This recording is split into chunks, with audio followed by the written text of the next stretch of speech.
We're moving south now to the Lake Titicaca region, and this is another really fascinating region in the Andes. This is a place where people live on floating islands, and these islands are very small, and in fact, in this picture, you're seeing several different islands. But what makes the place more interesting is that the people that live on these islands use this grass, or what are called reeds, as a mechanism to build an island. So this is a buoyant group of dried grass that's been bundled together, and it forms the basis for the island. And these islands might be 30 or 40 feet in each direction, sometimes just the size of a classroom at Cal State Long Beach. And they're built upon the reed. The reed is also used to build boats, like fishing boats, the one you see here. The reed is also used to build homes. So in the background, you can see the home. So the people that live on the floating islands in Lake Titicaca are 100% dependent on these reeds for their lifestyle. The island, the home, the boats. They also eat the reed. It contains some nutritional content. They are an indigenous people. They speak Aymara, not Quechua. Many of the other people that I'm going to show you on these slides are speaking Quechua, but this is an Aymara speaking people. And for several hundred years, they've lived this way. And you can see the reeds out there. And it's a very sustainable source of building material. You can see a woman that's either going out to fish or just transporting herself around. But those are the reeds as they exist in nature, and they always replenish themselves. So villagers can always take more, and these islands, as a general rule, only last for about 20 years before you need to rebuild them. This is the tool that's used to cut the reed away. And so you just pull the boat up and you cut it out, and then you dry it over a period of time, and then you begin to bundle it. And I'm seeing a demonstration here of how it's bundled and used to create these islands. Lake Titicaca is a really fascinating lake as well because it's the highest navigable lake in the world. It's an extremely cold place at night, but it's also a beautiful place. It's a place where you don't get a lot of internet access, so you really, if you have a chance to travel there, you'll be, I don't want to say in the middle of nowhere, but you'll be in a very isolated environment. You see a lot of stars at night. You are at about 11 or 12,000 feet, depending on where you are there. So it's a very high altitude lake, and the water is beautiful. It's kind of a dark blue color. We're moving north now into the Sacred Valley, which is near Cusco, and we're in a town called Ollantaytambo, or Ollanta for short. This town is famous because, for one, it's the last stop, or it's the last place where you can catch the train to Machu Picchu. But more importantly, it's famous because it is the best surviving example of Incan architecture. And you can see these initial or original Incan structures both on the left and the right here. It's a small network of alleys that's right off the central plaza and trapezoidal doors you can see, for example, on the left. It also has a little irrigation network, and water has been flowing out of the Andes and into these little canals for hundreds of years. And it works. It's a system that still exists, and you can see as well that this is another example of trapezoidal doorways here.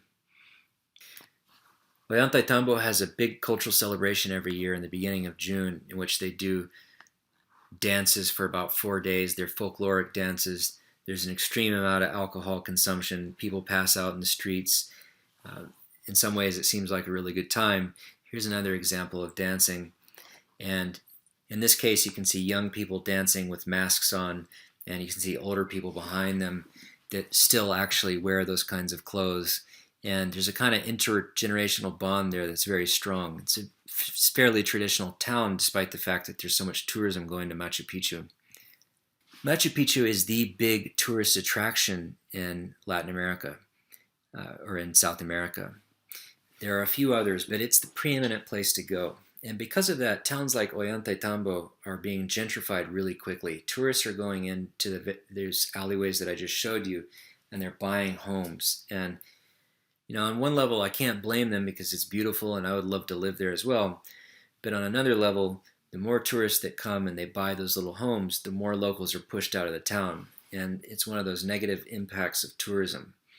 This is the train that you'll take to get to Machu Picchu. They run every day, and you go through a valley, and in fact, from Cusco, you actually descend in altitude to get to Machu Picchu. Cusco is actually higher.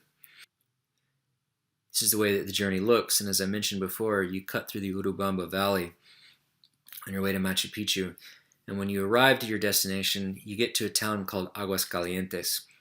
Aguascalientes is an informally planned town that exists pretty much completely to service Machu Picchu. It's an extremely expensive town because they know they have you stuck there because you're waiting to get to Machu Picchu. So it's a town that you stay in overnight, and then you wake up very early, and ideally you get to Machu Picchu before the sun comes up. And Machu Picchu has a lot of tourists. In a lot of ways, the first time I went there in 2007, I was skeptical of how much I might really like it because of the number of tourists. But it is an incredible site. It's very beautiful, and there's very few places that are quite like this in the world. This is a picture of Machu Picchu at sunset. On the left side of the mountains here, you can see terrace farming. You can see the evidence of old terrace farming, which was a very efficient way to farm to protect from erosion. And you see a lot of the old structures of this, what's called the Lost City, that is Machu Picchu. Here are the trapezoidal doorways again. Machu Picchu was claimed to have been found by Hiram Bingham, of course, but Hiram Bingham arrived to Machu Picchu at a time when there were actually people living there. What makes the town unique, aside of its aesthetically beautiful surroundings, is that Machu Picchu was undiscovered by the Spanish. For whatever reason, they never made it to Machu Picchu. But it was abandoned a long time ago for the most part. There was always a small remnant population, we believe, but for the most part, people moved on. In and around the region of Machu Picchu, you have a lot of Andean villages with a real variety of cultures and traditions. This is the village of Patacancha. It is a traditional weaving village at very high altitude, about 14 or 15,000 feet. And the weaving villages basically are subsistence villages that depend on their livestock and the food that they can grow. And more, they are using proceeds from weavings like the ones you see here to sell on the international market. Weavings like this are very, very difficult to do. They're done by hand, and they're done with natural dyes.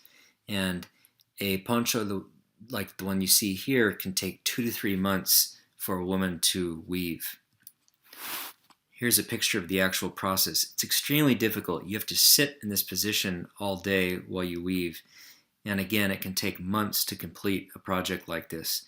For wool, these women use sheep that were brought by the Spanish, and they also use alpaca. Alpaca are native to the region, but they have no oil lanolin, so they're not waterproof, but they're very fine, and a lot of the weavings that go onto the international market are made out of alpaca because it's more comfortable. And what they do is they take the animals and they do the shearing before the rain season, and the wool and the fiber is washed, and then it's spun to tighten it up and to make it strong. Then they use a dye with a kind of mordant, or cochinilla, for example, which gives that strong color to the fabric, and then they weave it in a backstrap loom like the one that you see here. And all of these weavings have these very strong regional patterns and themes. A weaving that comes from Patacancha would be very different from a weaving that comes from Chinchero, and they reflect the kind of Andean worldview from the particular village that you're looking at. Here are some more pictures of how difficult this is. And here's a woman doing weaving inside of her home. Women work really hard in the Andes, and just as a kind of anecdotal, observation that I've made traveling through the Andes in Bolivia and Peru and Ecuador, women tend to seem to do a lot of the homework, a lot of the raising of the children, and a lot of the work in and around livestock. They live very grueling lives, and weaving is something that they do at different parts of the day in between other tasks around the house or in the mountains that they have. This is a family that I stayed with in Patacancha, and the 2 adults on the left and the right are in their mid to late 30s, and they have 3 children, and everyone in the home lives in one single room typically in these communities. So sometimes sometimes the homes have two rooms. Their home did have two rooms, but they tend to live in very tight living quarters. There's a lot of poverty. The sandals that you see that they're wearing are actually shoes that are recycled from the rubber that comes off of heavy trucks, for example, that you see on the freeway. If a truck on the 405 loses its rubber and you see it on the freeway and you try to dodge it, it's taken in Peru and it's refashioned into sandals for very cheap. And in general, people in this region, they live in a lot of poverty. And again, it's a very difficult place to live just in terms of temperature and the lack of oxygen or the thin oxygen. This family, for example, at night bundles up, all 5 people sort of bundle up on top of an alpaca skin, on top of wool, and they try to stay warm that way. This is the kitchen, and they do have access to propane for heating, for cooking, but oftentimes they still use just wood, and it's just an adobe walled home, and the floor is just the earth. So again, you see a kind of simplicity in life. In this case, they're cooking potatoes, and at different parts of the year they have access to different foods, but on the whole they really subsist and depend on potatoes, and occasionally have access to meat, but not very often. The meat that they do have comes in the form of cuy. Cuy, or guinea pigs, as we call our pets, are animals that are not seen as pets in Peru or in the Andes as general, and they're actually seen as a protein source. And before you get judgmental, think about it in this way too. Cuy is an efficient form of protein that requires very little transport, because if you have a room where you have cuy, they reproduce very quickly, and you have access to a good form of protein, and you don't have to transport that meat. It's not like you get the emissions that you would get for the meat that you order in a grocery store. So cuy is very popular, and they're used, sometimes they live in an adjacent home, or they have their own room. But in the family's home that I stayed in, they live in the kitchen and they basically hang out. And I always sort of feel like they understand what their destiny is and that it's coming. When the women in this home would cook and they would shred potatoes or carrots, they would feed the cuy potato skin or carrot skin. And this is also very efficient because the animal eats the parts of the potato that you don't eat, and then the animal reproduces, and then you eat cuy when you need it, and so it's a kind of a cyclical system. Llama and alpaca, which are both pack animals, are also kept by families, and they're taken to graze at very high altitudes like this.